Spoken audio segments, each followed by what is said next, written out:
Good morning, students. So today we will be starting with the second lecture of the atom, molecules and nuclei. I hope कि आपको first lecture जो है वो समझा होगा. If you have any doubts in your first lecture, then please let me know so that we can do that in our classroom session. Okay. So today we'll be starting with the second lecture of the atom, molecules and nuclei. So in this lecture we will be deriving the various equations such as radius, velocities and the energies of the Bohr's orbit. Okay, so let us start one by one. So calculations of the radius of the nth orbit. So if I want to calculate the radius of the nth orbit, so let us consider a nucleus with a positively charged nucleus. The charge is E. Now see यहाँ पे आप बोलोगे sir E कैसे आएगा. Charge मतलब 1.6 into 10 raised to minus 19 coulomb is the value of the charge present on one proton. Then the same value of the charge is present on the electron, that is 1.6 into 10 raised to minus 19. Only difference is that the proton is positive charge while the electron is negative charge. So while that electron is revolving around the circular orbit around the nucleus, let us say the linear velocity is v. Obviously when the object is in the circular motion, the linear velocity is directed along the tangent. So यहाँ पे velocity is directed along the tangent to the circular path. Now as we know, the first law of the first postulate जो था Bohr's orbit में, that was like कि every electron revolves around the nucleus in a circular orbit and the necessary centripetal force is provided by the electrostatic force of attraction between them. So Coulomb's attraction is equal to the required centripetal force. So we can say that, and the second one is angular momentum is quantized. And let us go for the next. So ये हमारे formulas थे. पहला जो था वो था k into the product of the charge. तो charge on proton is E and the charge on electron is again E. तो E into E divided by the square of the distance, that is r square. और as all of us know, the centripetal force का formula होता है mv square by r. तो यहाँ पे mass of electron आएगा because we are writing formula for electron. So this is me into v square divided by r. Similarly the second one is angular momentum is conserved, that is nh upon 2 pi, where n क्या होता है बच्चा, n होता है principal quantum number. What is principal quantum number? Principal quantum number is nothing but the basically the number of orbitals. So if I say कि first orbit, then the value of n जो भी रहेगा, value of n will be 1. So if I have a second orbit, then the value of n will be 2. If I have a third orbit, then the value of n will be the 3. So this is basically the second postulate. What is the second postulate? That angular momentum क्या होता है? Product of the moment of inertia and the angular velocity. So हम लोग उसको simplify करके mvr लिख सकते हैं. Great. So यहाँ से आप देखिए, अगर मुझे v का फॉर्मूला निकालना है तो v क्या होगा बच्चा? v क्या हो जाएगा? v is equal to N H divided by 2 pi. और आप बताइए v का फॉर्मूला, और ये जो एम ई इंटू आर जो है वहाँ पे मल्टीप्लाई कर रहे हैं, यहाँ पे आके डिवाइड हो जाएगा. So n H divided by 2 pi M e into r. So this is your second postulate. ठीक है. अभी हम लोग यहाँ पे क्या कर सकते हैं, इसमें ये पुट कर सकते हैं. ठीक है. तो जैसे ही हम लोग इसको यहाँ पे देखिए पुट कर रहे हैं, तो k into E divided by R square, that is equal to M E divided by R, और बाजू में v का स्क्वायर है तो N H upon 2 pi M E R the whole bracket square. तो अगर देखिए, अगर हम लोग इसको सॉल्व करते हैं आगे तो कैसे होगा, r का जो वैल्यू आएगा, यहाँ पे हमें r का वैल्यू चाहिए, तो r का वैल्यू आएगा N square H square divided by 4 pi square E square then K M E. ठीक है. So this is basically the value of r that you will be getting. ना वहाँ पे h देखिए क्या है, h इज़ प्लैंक्स कांस्टेंट, फिर 4 pi square that is again a constant, E square that is charge on electron is 1.6 into 10 raise to minus 19, again that is a constant. k तो हमें पता है, k का value होता है 9 into 10 raise to 9, that is again a constant. Then me, that is nothing but mass of the electron. Mass of electron is 9.31 into 10 raised to minus 31 kg. Again this is constant. तो सारे जो terms है N square को छोड़ के बाकी सब सारे टर्म्स जो है वो कांस्टेंट ही है.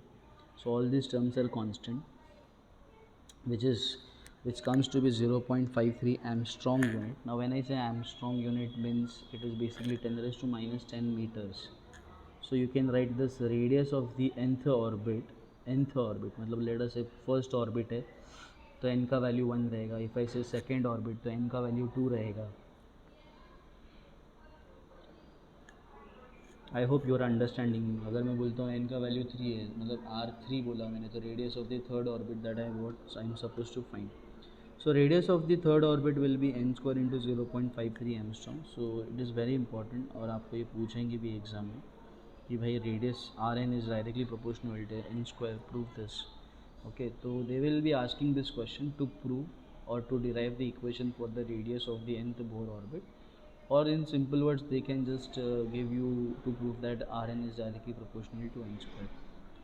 ठीक है, so what is that? Rn is equal to n square in 0.53 Armstrong। Thus the radius of the Bohr orbit is directly proportional to the square of the principal quantum number। एकदम important है ये भी prove करने के लिए पूछ सकते कभी कि prove that the radius of the Bohr orbit is directly proportional to the square of the principal quantum number, ये भी आपको प्रूव करने के लिए पूछ सकते हैं। This equation gives us the radius of the nth Bohr orbit, so I hope it is very clear to all of you। तो calculations of the linear velocities of the electron in the nth orbit, तो आपने हम लोगों ने अभी are N का value जो है हम लोगों ने डिराइव किया है। कभी कभी ना ये जो फॉर्मूला दिया है यहाँ पे, this R N is directly proportional to N square, ये जो फॉर्मूला यहाँ पे दिख रहा है आपको, तो वहाँ पे हम लोग ऐसे रेशो ऑफ रेडियस भी पूछते हैं, मतलब R1/R2 क्या रहेगा, that is R1/R2 is equal to 1 square divided by 2 square. तो रेडियस फर्स्ट ऑर्बिट का दिया रहेगा, आपको सेकेंड ऑर्बिट का पूछा रहेगा, तो that is very simple, that is R1/R2 that is equal to 1 square upon 2 square. तो 1 का स्क्वायर इज़ 1, 2 का स्क्वायर इज़ 4, सो R1/R2 क्या रहेगा 1/4। तो R2 क्या रह जाएगा 4 टाइम्स ऑफ R1, तो 4 times of R1 means what, 4 times of R1 means, so 4 times of R1 means you can just take the value of R1 multiply by 4, you will get the radius of the second Bohr's orbit। Okay, so ये अपना value है बच्चा, please इसको याद रखना R का। अभी ये बीच का जो कांस्टेंट है ना, इसका वैल्यू याद रखना, दैट इज़ 0.53 एंगस्ट्रॉम। ओके, तो आपको रखने की गरज तो नहीं है बेसिकली, पूरा फॉर्मूला आप फटाफट डिराइव भी कर सकते हो, क्योंकि थोड़ा सा टीडियस है इसको याद रखना, H square epsilon naught K divided by pi M E square. Okay ना, तो आप फटाफट से डिराइव करके भी तुरंत वहाँ पे आर का वैल्यू डिराइव कर सकते हो। Now calculations of the linear velocities of the electrons in the nth orbit. Okay, so we have, this is our first postulate and this is the second postulate, so if we combine we get this, that is r is equal to n square in a bracket 0.53 भी लिख सकते हो, 0.529 angstrom भी लिख सकते हो, so not a problem. सो ये M we are का मैं यहाँ पे लिख रहा हूँ, v is NH divided by 2 pi MER। So let us put the value of R in this। So if I put the value of R, so let us go ahead। So R का value मैंने यहाँ पे put किया, that is 1/n square into 0.529 Armstrong, which comes to be 2.2 divided by n, because यहाँ पे देखो n है, नीचे n square है, यहाँ पे देखो यहाँ पे n है, यहाँ पे n square है, तो one of the n will get cancelled and you will get the value of velocity का expression is 2.2 divided by n into 10⁻⁶ meter per second। So you just have to put the value of n there, and if you put the value of n, then the value of velocity that you can get for the corresponding orbit number। ठीक है, now you can check this power is 10⁻⁶। now can you imagine the power of 6, इतना velocity रहेगा electrons का।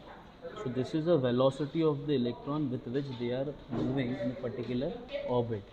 ठीक है, so very important to remember this formula, velocity is 2.2 divided by n into 10⁻⁶ meter per second। you just have to put the value of Rn का value जो है that is n square into bracket 0.529 angstrom, ये आपको put करना है ना। यहाँ से आप देख सकते हो कि radius is directly proportional to n square होता है। सिमिलरली आप यहाँ पे निकाल सकते हो कि velocity is inversely proportional to n। वो v और जो एरो है ना बच्चा, वो एक ही साथ रहना है, तो वेलोसिटी देखिए टेंजेंशियल डायरेक्टेड होता है इलेक्ट्रॉन का, तो बेसिकली उनको ये सब बताना है कि velocity is directed tangential. Now other parameters are obtained from the Bohr's postulate. Now यहाँ पे देखिए, so we can find the value of the radius. So radius का फॉर्मूला क्या बचा, n square H square epsilon nought divided by pi M E square. Relation क्या है n के साथ, so that is directly proportional to N square. In simple words, if you solve that whole bracket, you will get 0.53 Armstrong into n square. So radius of the first Armstrong, where the value of n will be 1 ka square is 1 into 0.53 will be 0.53 Armstrong. Now let us go for the second, that is velocity of the nth orbit. So if I take, now this is a good diagram which is presenting over here. Now there is a green arrow which is representing you the centripetal force, while that there is a red arrow which is representing you the velocity which is directed tangentially to the circular path, while the centripetal force is directed along the radius towards the center. Now velocity of the nth orbit, again if you want to remember you can remember, otherwise you can derive it instantly, आप उसको derive कर सकते हो. Velocity of the nth orbit क्या रहेगा, e square divided by 2 epsilon naught h into n. So the relation with them is velocity in the nth orbit is directly inversely, it is inversely proportional to the n. So you can just write that as 2.2 into 10 raised to 6 divided by meter per second. So if I want to calculate the velocity of the electron which is present in the first orbit, you will write the value of n as 1. So 2.2 into 10 raised to 6 divided by 1, the answer is 2.2 into 10 raised to 6, that is velocity of the electron in the first orbit. So the parameters, the linear momentum, again what is linear momentum, देखिए, if the objects are colliding with each other, if they have a mass and particular velocity, so again velocity and linear momentum is directly proportional. So you can say if it is inversely proportional to n, so it is inversely proportional to p as well. Now let us go for the angular momentum. Now we have an angular momentum where L is equal to nh upon 2 pi, so it is directly proportional to L. Angular velocity, again omega is v upon r, so it is directly proportional. Now यहाँ पे देखिए velocity is 1 upon n and radius का directly proportional है, that is n square, so omega will be inversely proportional to n cube. Common sense से देखिए velocity क्या होता है, इन्वर्सली प्रोपोर्शनल टू एन होता है. सो हम लोगों ने लिखा v डायरेक्टली 1 अपॉन एन और radius is directly proportional to N square. Radius denominator में, इसके लिए एन स्क्वायर को डिनोमिनेटर में लिखा हुआ है. So n into n square कितना हो जाएगा, एन क्यूब हो जाएगा. So omega is inversely proportional to n cube. Let us talk about the frequency. Now frequency क्या होता है, the number of revolutions, very extremely अच्छा. तो ओमेगा अपॉन 2 पाई, तो directly proportional to omega and omega is inversely proportional to n cube. सो ये अपने को पता होना चाहिए. टाइम पीरियड देखिए, टाइम पीरियड जो होता है basically time period is inversely proportional to frequency, but frequency is inversely proportional to n cube, therefore it is directly proportional to n cube. Time period is directly proportional to n cube. Now the angular acceleration, yes, so alpha is v square upon r. So we know v is inversely to n, so 1 upon n the whole square, and this is again r is directly proportional to n square, so can we say it is directly proportional to n raised to 4. So alpha, that is angular acceleration of any object, is inversely proportional to the fourth power of its principal quantum number. Now let us talk about the energy of the electrons in the nth Bohr orbits. So let us consider there are several electrons which is revolving in a various orbits around the nucleus. So according to the Bohr's postulates, the electrons are revolving around the nucleus in a circular orbit. Now so as its motion is in the field of the positive nucleus, it has two energies, one is potential and the kinetic energy. Obviously अगर वो move कर रहा है तो that will possess a kinetic energy. अगर positive negative charges है, बहुत सारे चार्जेस के विसिनिटी में अगर प्रेजेंट है, so we can say it will carry some potential energy also. Therefore the total energy possessed by an electron will be given by the summations of the kinetic plus the potential energy. If दो energy है तो total energy जो भी रहेगा that is kinetic energy plus क्या रहेगा, potential energy. Now mv square by r is equal to 1 upon 4 pi epsilon naught into e square divided by rn square. What is rn? Radius of the nth Bohr orbit. Now this is our first postulate. First postulate है तो common sense यहाँ से एक are, यहाँ से एक are, यहाँ पे देखिए यहाँ पे एक आर है और यहाँ पे एक आर है, कट हो जाएगा. तो अगर ये कट हो जाता है, तो अगर मैं इसको कट करता हूँ तो क्या हो जाएगा, दोनों बाजू में हाफ ऑफ से मल्टीप्लाई करता हूँ. So half m v square, ये 1/4 का 1/8 हो जाएगा, because 4 into 2 is 8. So it is e square divided by 8 pi epsilon nought r n. Now what is half m v square? Half mv square is nothing but the kinetic energy. Therefore the kinetic energy of an revolving electron is E square divided by 8 pi epsilon naught Rn. Now let us say the electric potential at a distance of r from the charge plus E plus is basically our nucleus is given by. Now क्या होता है voltage का formula electrostatics में पढ़ा था 1/4πε0 into q by r, ये voltage का formula है। तो पोटेंशियल एनर्जी क्या होता है, charge of an electron multiplied by the potential. Now the what is charge on electron is minus e into the what is the potential का formula 1/4πε0 into e upon r. So can I say it will be E into E, that is minus of that is E square divided by 4πε0 into R। Now again guys, अभी वापस मुझे क्या find करना है, total energy. अगर इन दोनों को मैं अगर ऐड करता हूँ तो मुझे क्या मिलेगा, टोटल एनर्जी क्या मिलेगा, देखिए 1/8 ई स्क्वायर ये है और ये -1/4। तो सारे टर्म्स उसमें बेसिकली कॉमन, ये सब 1/4 को बाहर लेना है, तो half minus one is minus half.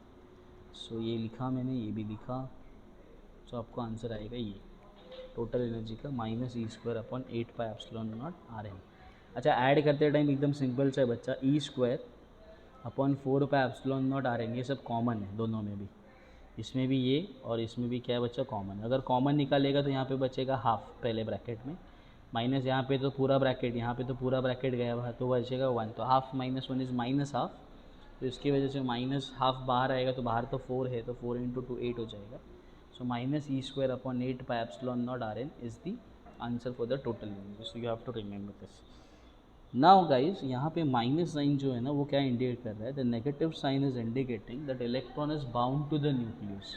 Okay, so the negative sign is indicating that the electron is bound to the nucleus. Now energy of the electron in the stationary Bohr's orbit, so En is equal to minus of E²/8πε0 Rn।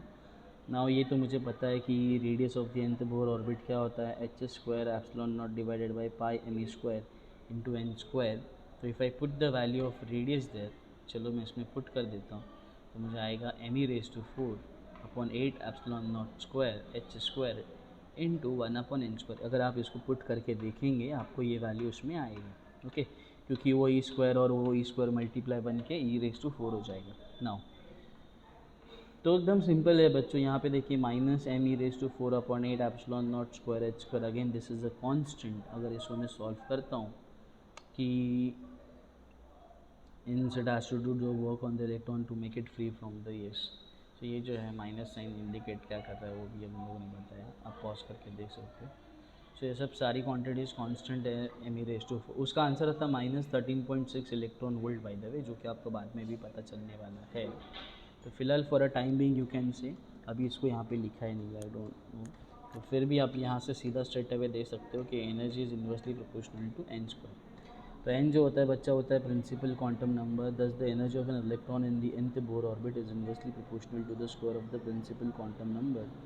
So if the value of n is 1, so हाँ लिखा हुआ है great. सो E1 जो value रहेगा वो क्या रहेगा आपका -13.6 electron volt. So -13.6 electron volt है। इलेक्ट्रॉन वोल्ट को जूल में कन्वर्ट करना है। देखो, energy is always measured in terms of joule, so if you want to convert electron volt into joule you will multiply by 1.6 × 10⁻⁹। ठीक है, सो इतना simple सा है। me⁴/8ε0² का जो वैल्यू है वो -13.6 eV आता है।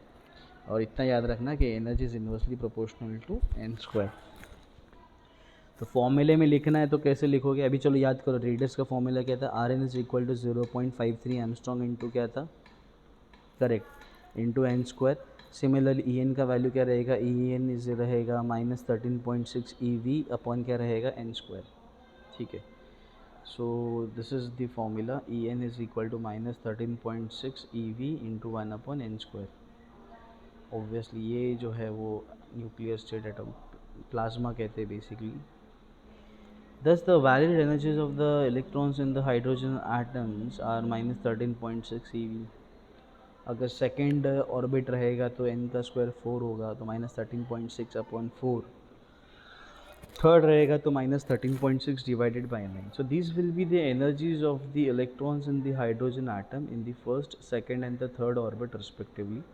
These energies are also called as quantized energy level. Why quantized? Because they are discrete, they are present at a certain level, they are मतलब वो लेवल है पर्टिकुलर, दैट इज क्वांटनाइज मतलब होता है packet of energy, like 1e 2e 3 like this. तो these are the separate steps of energies that the every orbit will be having.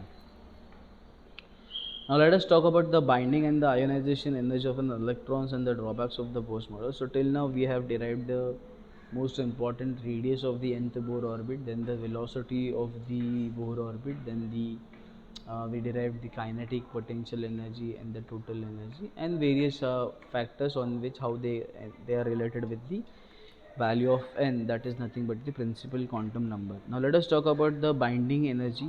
ना देखिए अभी हम लोगों ने देखा what is total energy. Total energy जो होता है उसका फॉर्मूला हम लोगों ने देखा. ओके उसमें माइनस आ रहा था.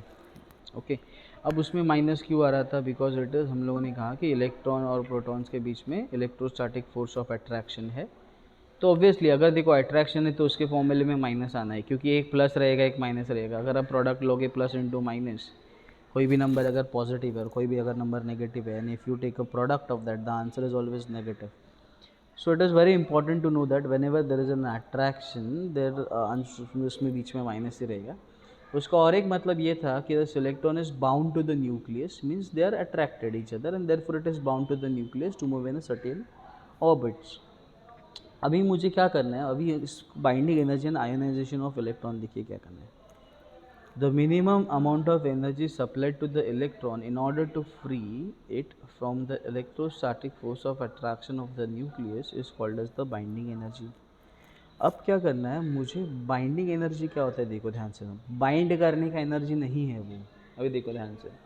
अब बताओ मुझे, electron is revolving around the nucleus, correct है.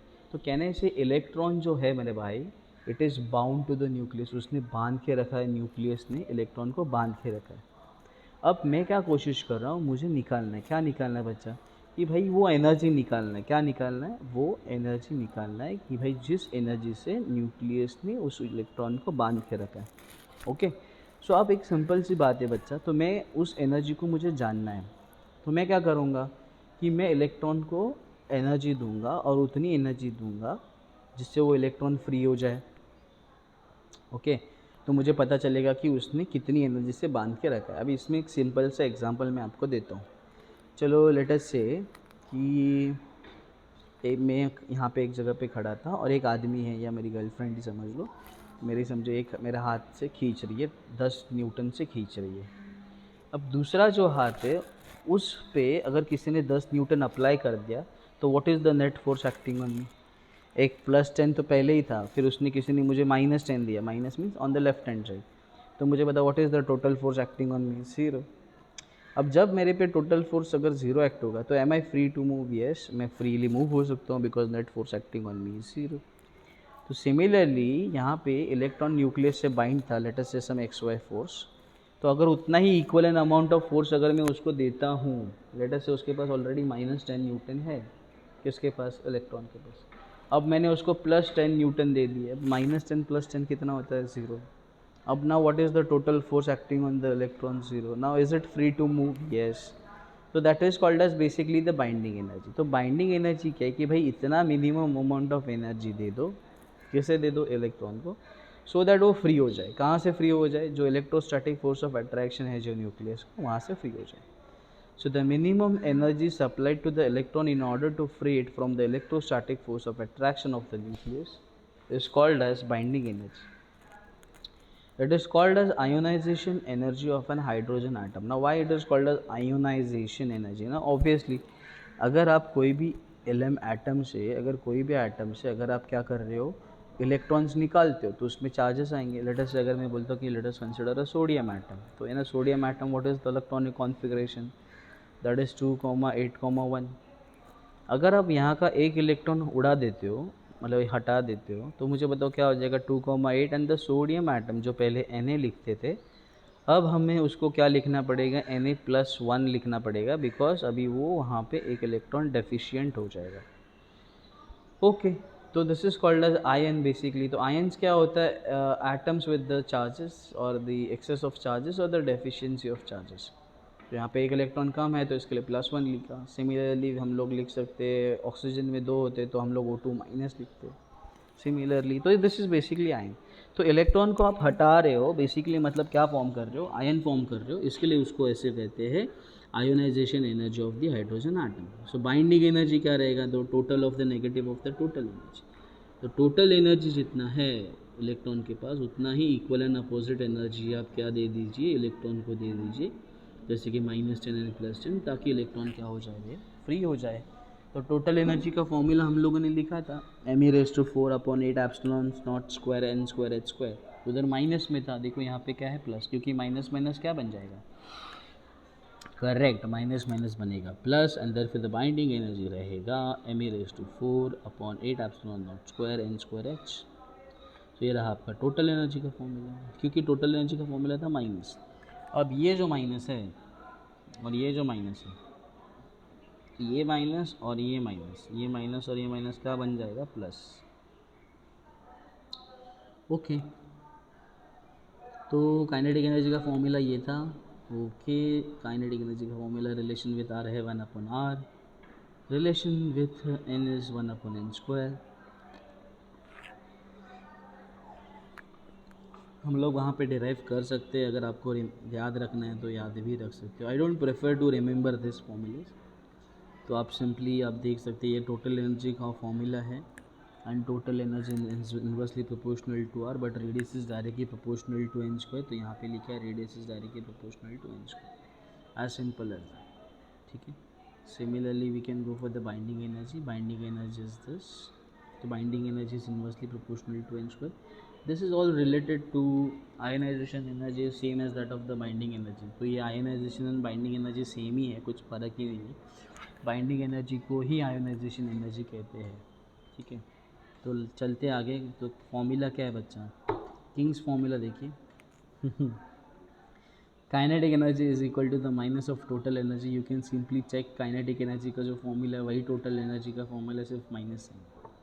अब minus of total energy is equal to minus of p e, that is potential energy divided by 2, that is equal to the binding energy, because minus of total energy is binding energy, that is equal to the I, that is nothing but the I। ना तो यहाँ पे बहुत important है, अगर आपको kinetic दिया है तो आप B निकाल सकते हो, टोटल एनर्जी निकाला है तो आप कुछ भी निकाल सकते हो, मैं इसमें से कोई भी एक दिया रहेगा तो दूसरा आप क्या कर सकते हो, निकाल सकते हो। तो प्लीज़ बच्चों इसको याद रखना, kinetic energy is minus of total energy, that is equal to the minus of potential energy divided by 2, that is equal to BE, that is equal to IE। what is IE? I is called as ionization energy, please remember this formula। अब चलेंगे थोड़ा सा आगे, important now क्या है, देखिए यहाँ पे, ओहो ओहो, यहाँ पे दिख रहा है क्या, कुछ हो रहा है, कुछ हो रहा है, यहाँ पे क्या हो रहा है देखिए। Now as an electron makes a transition from an excited state to the ground state of an hydrogen like atom or the ion, kinetic energy, potential energy and the total energy will decrease। obviously it is coming from higher energy level to the lower energy level। अगर वो वहाँ से electron अगर jump करता है, latest से third orbit है, third orbit से जंप किया फर्स्ट ऑर्बिट, तो obviously it is coming from higher level to the lower level, तो kinetic energy, potential energy and the total energy will decrease. great, so let us go ahead। kinetic energy decreases, potential energy increases, but the total energy remains same। yes, I know, understand this, and बहुत सारे questions है। Kinetic energy तो 4 options दिए basically, कौन सा होता है हम लोग चेक करेंगे अभी। आप दे दो इसका आंसर।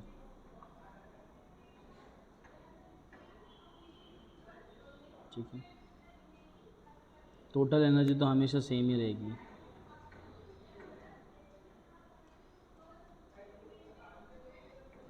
सो आंसर जो रहेगा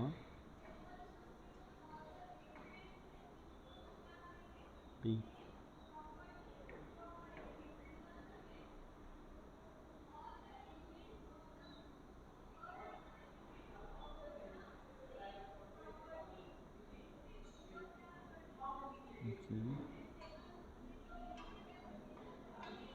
okay, kinetic energy is inversely proportional to N square. N का वैल्यू कम हो रहा है मतलब काइनेटिक एनर्जी बढ़ेगा। यहाँ पे नेगेटिव साइन है, इसके लिए पोटेंशियल एनर्जी भी बढ़ना चाहिए, लेकिन नेगेटिव की वजह से वो कम हो रहा है, ये भी कम होगा। ओके, तो यहाँ पे काइनेटिक एनर्जी बढ़ेगा, पोटेंशियल एनर्जी और टोटल एनर्जी कम होगा। ठीक है, तो मुझे बताना आंसर इसका जो था वो क्या होगा फिर। Okay, total energy will not remain constant because it is dependent on yes. So kinetic energy बढ़ेगा, कहाँ पे है, आंसर डी है इसका। So kinetic energy will increase but the potential energy and the total energy will decrease. Very nice question. Eye opener था थोड़ा। चलते आगे।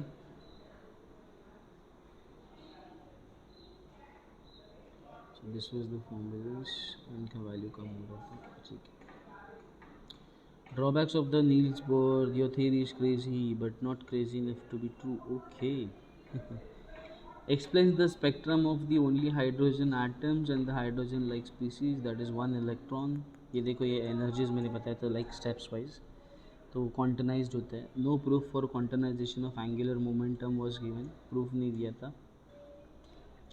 इन accordances with the dual nature, light sometimes act like a particle, यहाँ पे particle दिया है देखो, and sometimes act like a wave.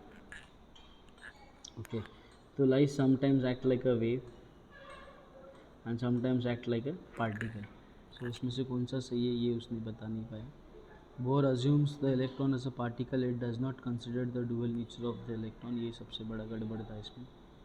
Niels Bohr तो समझा बच्चा, तो इसको प्लीज़ ज़रा ध्यान से देखना, समझ रहा तो ठीक है, otherwise leave it. So numerical on Bohr's of Bohr's atomic model.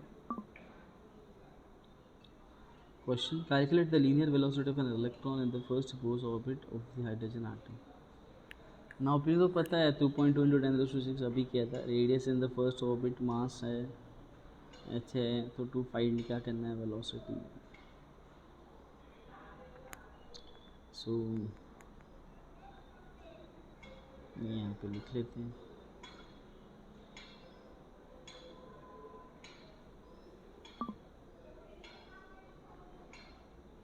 You can solve this.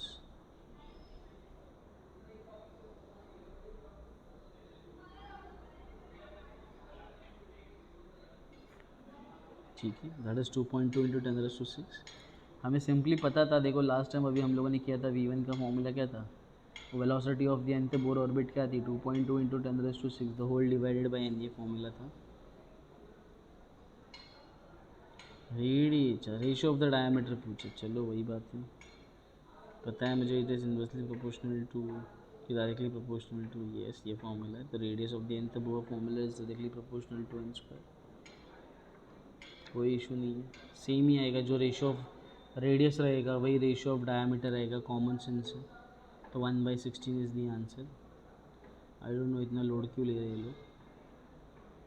ठीक है, सिंपली लिख सकते थे कि radius is directly proportional to n square, therefore diameter is also proportional to n square, so d1/d4 is 1/16, दो line में आता था। Total energy of the electron in the first Bohr orbit, okay. तो इसमें देखिए वो सब हम लोगों को लिखना है, m⁴/8ε0² ये सब फॉर्मूला है, तो इसको लिखना है। और मुझे पता तो है कि इस पूरे को सॉल्व करके आंसर -13.6 इलेक्ट्रॉन वोल्ट अपॉन क्या आने वाला है, n², तो ये हम करेंगे। अब देखो इसको सॉल्व करेंगे, खाली फुकट का करवा रहे हैं ये। तो ये सब कैलकुलेशन अगर आपका गलत भी हो जाएगा ना, तो फाइनल स्टेप में आपको पता है लिखना क्या है, that is -13.6 divided bye n², the value of n is 1 year. तो यस, तो इलेक्ट्रॉन वोल्ट में करना है तो 1.6 से डिवाइड करते हैं, तो n का वैल्यू 1 है, तो इसके लिए आंसर आया -13.6 electron volt.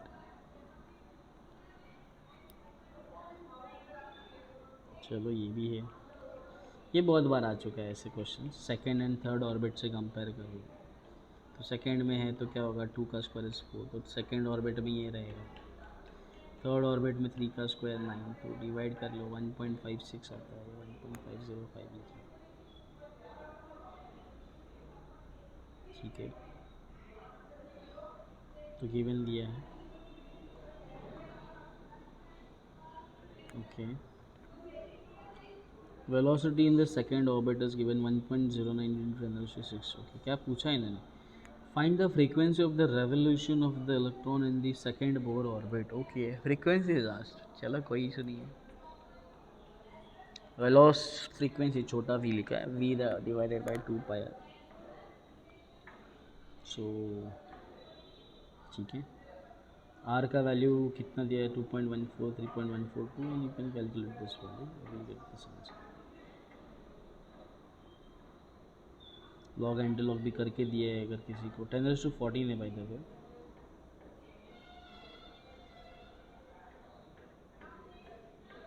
Oh, change in angular momentum, nh/2 pi, great question, super। तो फर्स्ट के लिए ये, थर्ड के लिए ये, सब्ट्रैक्ट करो, तो सब्ट्रैक्ट करेंगे और 3 - 1 is 2 h/pi। 1/pi का वैल्यू मैंने तुमको लिख दिया है 0.3185 मल्टीप्लाइड बाई 6.63 करो, you will get the answer. इतना सब करने की गरज नहीं है, फिर भी अगर आप करना चाहते हो तो आप कर सकते हो। चलो,